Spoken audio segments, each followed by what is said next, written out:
नमस्कार, मैं doctor Gopal Lohia, homeopath, acupuncturist and bachelor therapist. स्वागत है आप सभी का मेरे यूट्यूब परिवार में। हम यहाँ पर बात करते हैं स्वास्थ्य के बारे में और होम्योपैथी और बैचलर थेरेपी के बारे में। तो आज का सब्जेक्ट है हाइपोथायरॉयडिज्म, एक कॉमन बीमारी, लेकिन उतनी ही लोग नज़रअंदाज कर देते हैं इसको।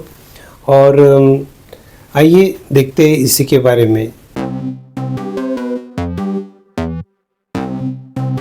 देखते हैं कारण क्या है, इनके लक्षण क्या है, सावधानी कौन सी बरतनी चाहिए और इसकी होम्योपैथिक दवाइयाँ।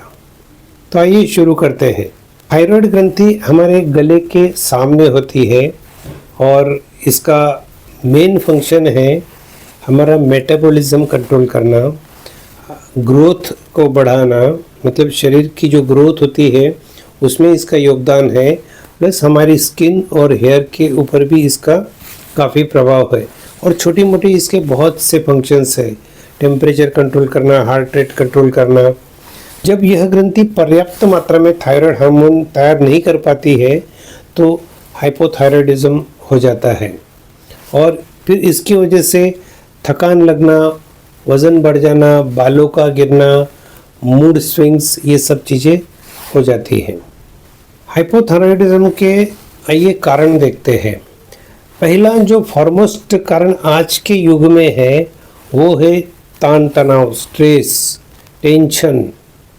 बहुत सारे लोग, खास करके महिलाएं, तनाव में से गुजरते रहती क्योंकि उनको बाहर का भी काम होता है और घर का भी काम होता है और इसकी वजह से उनका स्ट्रेस पुरुषों के मुकाबले में थोड़ा ज़्यादा होता है। दूसरा कारण है आनुवंशिकता। हमारे पुरखों में अगर ये बीमारी है तो ये खानदानी चले आती है। फिर तीसरा कारण है आयोडीन की मात्रा कम होना। जैसे हम खाने में से या और किसी में से अगर आयोडीन कम जा रहा है तो हमको थायराइड की बीमारी हो सकती है। तो जिसे हम आयोडाइज्ड सॉल्ट बोलते हैं, टाटा नमक, तो उसमें आयोडीन की थोड़ी मात्रा होती है, तुमको थोड़ा ही चाहिए होता है उसके लिए। फिर कुछ दवाइयाँ है, थायराइड की बीमारियाँ है, थायराइड की सर्जरी है, इसमें भी ये ग्रंथि काम करना कम कर देती है। ये थे कारण। और देखते हैं अभी इसके डिटेल में लक्षण क्या क्या है। सबसे मेन लक्षण तो ये, डॉक्टर साहब मुझे बहुत थकान आती है, कुछ भी करने का मन नहीं करता है, मैं खाना पीना खाती हूँ और सोते रहती हूँ, इतना सोती हूँ तो भी मेरी थकान नहीं जाती है और घर भर बाल बिखरे पड़े हुए हैं और वज़न गए 6 महीने में मेरा 10 किलो वज़न बढ़ गया, मेरा 5 किलो वज़न बढ़ गया, मतलब वज़न भी बढ़ते जाता है। मूड स्विंग्स होने लग जाती है, हार्मोनल प्रॉब्लम्स हो जाते हैं, जैसे कि मेंसेस लेट होती है या आगे पीछे हो जाती है, मेंसेस के पहले तकलीफ होने लग जाती है। तो ये इसके मेन लक्षण हैं। फिर ये हार्ट रेट भी कंट्रोल करता है, तो पाल्पिटेशन भी हो सकता है, पसीना कंट्रोल करता है और ये थर्मल रेगुलेशन भी करता है। तो जिसको थायराइड होती है ना उसको ठंडी ज़्यादा बसती है, या जिनकी थायराइड वीक होती है उनको औरों से ज़्यादा ठंडी बसती है। मांसपेशियों में दर्द होने लग जाता है, इसकी वजह से थकान आती है। फिर आवाज़ भारी हो जाना, होर्स वॉइस, अलग ही वॉइस हो जाता है, हस्की वॉइस की नज़ाकत होती है वॉइस में, वो चली जाती है। कोलेस्ट्रॉल भी बढ़ जाता है। पेशेंट का कोई ज़्यादा चर्बी युक्त खाना नहीं होता है फिर भी कोलेस्ट्रॉल बढ़ते जाता है, तो कभी कभी थायराइड से भी कोलेस्ट्रॉल बढ़ जाता है। भूलने की बीमारी लग जाती है और चेहरे पे सूजन आ जाती है, पास भी सूजन हो जाती है। तो ये थे इसके लक्षण। और अब देखते हैं सावधानियाँ क्या क्या बरतनी चाहिए। हमें खाने में दूध और सी फूड की मात्रा बढ़ाना चाहिए कि जिसमें आयोडीन की मात्रा ज़्यादा होती है। और क्या नहीं खाना चाहिए, गोभी, सोया और ब्रोकोली, इसमें ये हमें इसका परहेज़ करना चाहिए, ये आयोडीन की मात्रा हमारी कम कर देते हैं। वीडियो में बताते रहता हूँ कि कोई भी बीमारी ठीक करने के लिए डॉक्टर और मरीज की पार्टनरशिप होती है 50-50 की। डॉक्टर अपना काम करेगा, पेशेंट को भी अपना काम करना चाहिए। मतलब क्या करना चाहिए, पेशेंट को तनाव को कम करना चाहिए, पहले बेसिक थिंग है कि जिसकी वजह से प्रॉब्लम्स बढ़ रहे हैं। और रोज़ एक्सरसाइज करनी चाहिए, उसमें वॉकिंग होना चाहिए, थोड़ा योगासन होना चाहिए और थोड़ा प्राणायाम होना चाहिए। ये कंपलसरी है, इसके बिना कोई ठीक नहीं होता है। फिर अच्छी सी नींद लो और जिस प्रॉब्लम का सॉल्यूशन नहीं है आपके पास उसे एक्सेप्ट कर लीजिए, तो आपका तनाव भी कम हो जाएगा। बार बार T3 T4 TSH चेक कराते रहिए, तो क्या इम्प्रूवमेंट हो रही है वो आपको पता चल सकता है। आइए देखते हैं अब होम्योपैथिक मेडिसिन। होम्योपैथी की एक पेटेंट की जैसी दवाई है थायराइडिनम 3X या फिर 6X। ये बनती है शिप या गोट के ड्राई की हुई थायराइड ग्लैंड से। थोड़ा नॉनवेज कंटेंट समझ लो इसमें होता है, तो जो वेजिटेरियन है, जो जैन है, वो लोगों को ये बात पता होनी चाहिए। तो इसकी 2 गोलियां 2 बार लेनी है दिन में। महीने भर के बाद में वापस आप चेक करिए या 2 महीने के बाद चेक कर लीजिए, और फिर अगर कुछ इम्प्रूवमेंट होती है तो कंटिन्यू करिए, नहीं तो नज़दीकी डॉक्टर को भी आप कंसल्ट कर सकते हैं। फिर दूसरी कॉन्स्टिट्यूशनल दवाइयों के बारे में भी हम थोड़ा डिस्कस करते हैं। इसमें पहला मेडिसिन है कैल्केरिया कार्प। कैल्केरिया कार्प के पेशेंट्स पहले से ही मोटे होते हैं और चर्बी ज़्यादा होती है उनके शरीर में। इनको पसीना भी बहुत आता है, थोड़ा भी चलते हैं तो पसीने से तर हो जाते हैं और सांस फूलने लग जाती है इनकी जल्दी से। मतलब चल रहे तो भी इनकी सांस फूल रही है। थकान तो रहती है इनको कैल्केरिया कार्प। मतलब टिपिकल हाइपोथायराइड के सिम्टम्स पहले से ही इसमें मौजूद रहते हैं। ये बहुत ज़्यादा चिंता करने वाला पेशेंट होता है। इसको सिक्योरिटी चाहिए, सब कुछ एकदम सही चलना चाहिए, कोई दिमाग में टेंशन नहीं चाहिए। और अगर ज़्यादा टेंशन, ज़्यादा स्ट्रेस हो गया तो ये अपने शेल में चला जाता है। तो इनको तबीयत की भी बहुत ज़्यादा टेंशन हो जाती है। अगर इनको कोई बीमारी हो जाती है तो ये कंटिन्यू बीमारी पे ध्यान रखते हैं कि गया क्या, कितना गया, क्या हुआ। जब तक वो बीमारी नहीं जाएगी इनके दिमाग शांत नहीं होगा। तो चाहे बीमारी हो या और कोई चीज़ हो, जैसे एग्ज़ाम है तो भी कंटिन्यू हो, अरे मुझे आएगा ना, मुझे आएगा ना, कैसे होगा, क्या होगा, कैसे होगा, क्या होगा, यही उनके दिमाग में कंटिन्यू शुरू होता है।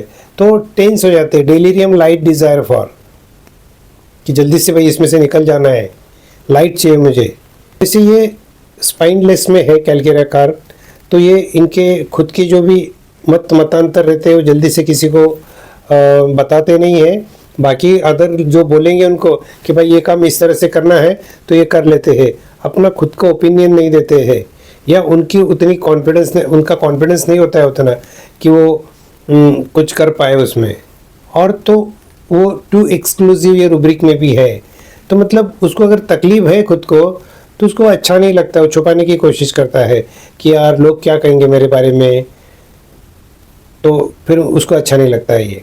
मतलब लोग क्या कहेंगे इसकी उसे बहुत चिंता होती है। Fear observed of her condition being, उसकी कंडीशन लोगों को पता चल जाएगी। इसलिए वो अगर घुटने में दर्द भी होगा ना और वो सीधा चलेगा, किसी को ध्यान में नहीं आना चाहिए इस तरह से, भले वो दर्द हो चलते टाइम, तो जितना चलना है उतना चल लेगा, बाद में भले वो पेन किलर खा लेगा। तो इस तरह से इसका टेम्परामेंट है। तो ये था कैल्केरिया कार्प। और भी मैं तो सिर्फ जानकारी दे रहा हूँ, प्रिस्क्राइब करने के लिए आपको और भी इसे पढ़ना पड़ेगा। अगला मेडिसिन देखते हैं सेपिया। ये सेपिया लेडीज के लिए बहुत ही कॉमन मेडिसिन है। चिड़चिड़ापन, हार्मोनल डिस्टर्बेंस, मेंस्ट्रुअल डिस्टर्बेंसेस, थकान, बाल गिरना, ये कॉमन हो जाता है। तो सेपिया है ना 3 स्टेज में होता है। पहले सेपिया का स्टेज रहता है डांसिंग डिजायर फॉर, तो अपने मन से वो घर का काम करते रहती है, उसको आनंद भी आता है क्योंकि खुद के मन से कर रही है वो। डांसिंग में क्या होता है कि खुद के मन से हम डांस करते हैं, म्यूजिक चालू रहता है और हम डांस करते रहते हैं, तो उसमें एक रिदम होता है। तो ये रिदमिक अपना काम करते रहती है। और फिर क्या होता है, इसके नाते रिलेटिव्स बोलो, सास बोलो या और कोई बोलो, बोलते देखो ये काम है ना ऐसे नहीं करना है, ये काम इसी तरह होना चाहिए। सास बोलो या बॉस बोलो, कोई तो उसको बोलता है कि ये काम आप कर रहे हो वो वैसा नहीं चाहिए है, हम बोल रहे हो वैसा करना है। तो इसमें क्या होता है, इसका डांसिंग खत्म हो जाता है, तो वो फिर उसके लिए वर्क शुरू हो जाता है। उसका पूरा इंटरेस्ट धीरे धीरे कम होते जाता है, वो इंडिफरेंस स्टेट में चली जाती है। तो इंडिफरेंस में जाने से उसके लाइफ में से स्टेसिस आ जाता है, स्लोनेस आ जाता है कि यार मज़ा नहीं आ रहा है। जैसे मुझे कर रही थी, मुझे बहुत मज़ा आ रहा था, लेकिन अभी बंदे बोल रहे हैं उसमें मज़ा नहीं आ रहा है मुझे। तो ये स्टेसिस आ जाता है, सेकंड स्टेज। फिर थर्ड स्टेज में से प्रोलैप्स हो जाता है। मतलब प्रोलैप्स मतलब क्या, अपनी जगह से हिल जाना। प्रोलैप्स ऑफ यूटेरस मतलब यूटेरस नीचे आ जाता है। तो प्रोलैप्स बॉडी में प्रोलैप्स कैसे होगा, तो उसका जो मन है, पहले जो केयरिंग मन था उसका फैमिली के प्रति, वहाँ से हिल जाता है और वो इंडिफरेंस में चले जाती है। पहले उसका एक आनंदी स्वभाव होता है, खुश मिजाज रहता है उसका पहले स्वभाव, वो एकदम दुखी हो जाता है और चिड़चिड़ा हो जाता है, मतलब प्रोलैप्स हो गया। समझ रहे ना? थोड़ा सा डिफ़िकल्ट है। मैं सेपिया के ऊपर एक डिटेल भी वीडियो बनाऊंगा, उसमें ये चीज़ें डिटेल में एक्सप्लेन कर दूंगा। तो तीनों स्टेज वाला सेपिया अगर आपको मिलता है, कोई भी स्टेज में सेपिया आपको मिल सकती है। फर्स्ट स्टेज में भी मिल सकती है, सेकंड स्टेसिस वाले में भी मिल सकती है, प्रोलैप्स में भी मिल सकती है। तो आपको पहचानना है और सेपिया शुरू करना है। शुरू करेंगे तो रिपीटेड डोज में कभी मत दीजिए। ये जैसे कि क्रॉनिक डिसऑर्डर होता है, उसमें 200 से शुरू करना है। हफ्ते में, 15 दिन में, महीने भर में, जैसे भी पेशेंट का ससेप्टेबिलिटी है उस तरह से इसको रिपीट करना है। ये काम डॉक्टर लोग ज़्यादा अच्छा कर सकते हैं। लेमैन के लिए पोटेंसी का बहुत बड़ा इश्यू है, बहुत बड़ा प्रॉब्लम है। तो इसलिए खुद से दवाई अगर लेनी है आपको तो बहुत मेहनत करनी पड़ेगी, नहीं तो better you go to doctor. अगला मेडिसिन है नैट्रम म्यूरियाटिकम। नैट्रम म्यूरियाटिकम अपनी भावनाओं को दबा के रखता है, किसी के सामने वो एक्सप्रेस नहीं होने देता है। वो दुख में है ये किसी को नहीं बताता है। वो बाहर जाएगा तो हंस खेल करके रहेगा, अंदर दुख रहेगा उसके। वो उसको पसंद भी है, दुख में रहना ज़्यादा पसंद है। दुख भरे गाने सुनेगा, रूम में पूरा अंधेरा करके बैठे रहेगा। तो ऐसी जो थोड़ा सा डल साइड जो है ना लाइफ का, वो उसे अच्छा लगता है। ज़्यादा लोगों के भीतर नहीं जाएगा, वो उसका फैमिली बस इसी में खुश रहेगा। धूप में जाने से भी इसे तकलीफ हो जाती है, हेडेक हो जाता है, या फिर थकान आ जाती है, या कुछ ना कुछ वो बीमार ही पड़ जाता है धूप में जैसे जाता है। और इसको सॉल्टी चीज़ें खाना बहुत पसंद है। कॉन्स्टिपेशन होती है मोस्ट ऑफ द टाइम, और पानी की प्यास बहुत लगती है। तो ये इन शॉर्ट नैट्रम म्यूर का एक जनरल कैरेक्टर था। तो अगर ऐसा नैट्रम म्यूर होता है तो फिर नैट्रम म्यूर में कैसे है, कोई दुख वो मन में दबा के ही बैठ जाता है, उसमें से वो बाहर नहीं निकल पाता। या कोई दुख भरा इंसिडेंस हो गया है तो वो उसी में पड़ा रहेगा, बार बार वही चीज़ें उसके दिमाग में याद आते रहेगी। तो ये था नैट्रम म्यूर। और एक मेडिसिन देखते हैं, एक लास्ट मेडिसिन देखते हैं, लाइकोपोडियम। लाइकोपोडियम का मरीज, इसके भी बहुत बाल झड़ते हैं, इसका भी वज़न थोड़ा बढ़ जाता है।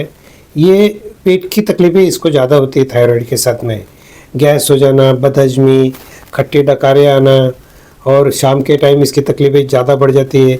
शाम के टाइम इसका पेट हेवी हो जाता है, खाने का भी मन नहीं करता है, गर्म खाना अच्छा लगता है, स्वीट्स खाना अच्छा लगता है। और इसको अंदर से तो डरा हुआ है, अंदर से कोई कॉन्फिडेंस नहीं है, लेकिन बताएगा नहीं, बताएगा ऐसे कि वो तो शेर है। लेकिन इसकी वजह से क्या होता है, वो अंदर से तो हमेशा टेंशन में ही रहता है कि यार होगा कि नहीं, क्या होगा, कैसे होगा, अब नहीं तो इज्जत चली जाएगी, मैं तो इतना बड़ा नाम करके रखा है, इस तरह से। तो वो बड़ी बड़ी बातें भी करता है, फ्लैटरी डिज़ायर्स, और फ्लैटरिंग भी, मतलब बड़ी बड़ी बातें करना। और उससे अगर कोई वीक पर्सन होगा तो उसको दबा देगा, लेकिन उससे अगर मजबूत और उससे सुपीरियर पर्सन है तो उसकी हाजी हाजी करेगा, साफ करेगा उसको, नहीं तो नीचे वाले को तो गाली गलौज कर देगा। ऐसे इसका नेचर है। लाइकोपोडियम में हमेशा एक डर बैठा रहता है, fear destination unable to reach his, मतलब उसका डेस्टिनेशन मतलब क्या, उसकी इच्छा कि मुझे 90% मिलनी चाहिए। तो ये उसका डेस्टिनेशन एक बार हो जाता है, उसका डर है मिलेंगे नहीं मिलेंगे, क्या होगा, कैसे होगा भाई, या उसको कहीं जाना है तो उसको लगता है यार जा पाऊँगा कि नहीं, कैसे होगा, अकेले जा रहा हूँ, कोई प्रॉब्लम तो नहीं आएगा।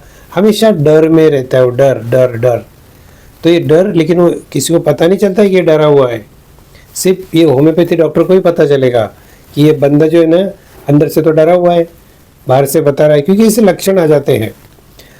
तो ये लाइकोपोडियम है। लाइकोपोडियम को और भी पढ़ना, और भी सिम्टम्स मिलेंगे। और बस यहीं पे विराम लेते हैं। और अगर वीडियो अच्छा लगा है तो इसे लाइक करें, शेयर करें, और आपकी अगर कुछ कमेंट्स होगी तो कमेंट्स बॉक्स में ज़रूर लिखें। आपकी कमेंट्स हमारे लिए बहुत ही इम्पोर्टेंट है, बहुत ही इम्पोर्टेंट है। आप हर वीडियो देखने के बाद में कुछ ना कुछ कमेंट ज़रूर करें, अच्छा बुरा कुछ भी हो, कोई फ़र्क नहीं पड़ता है।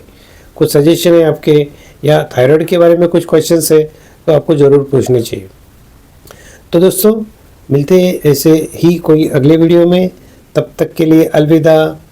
Thank you very much.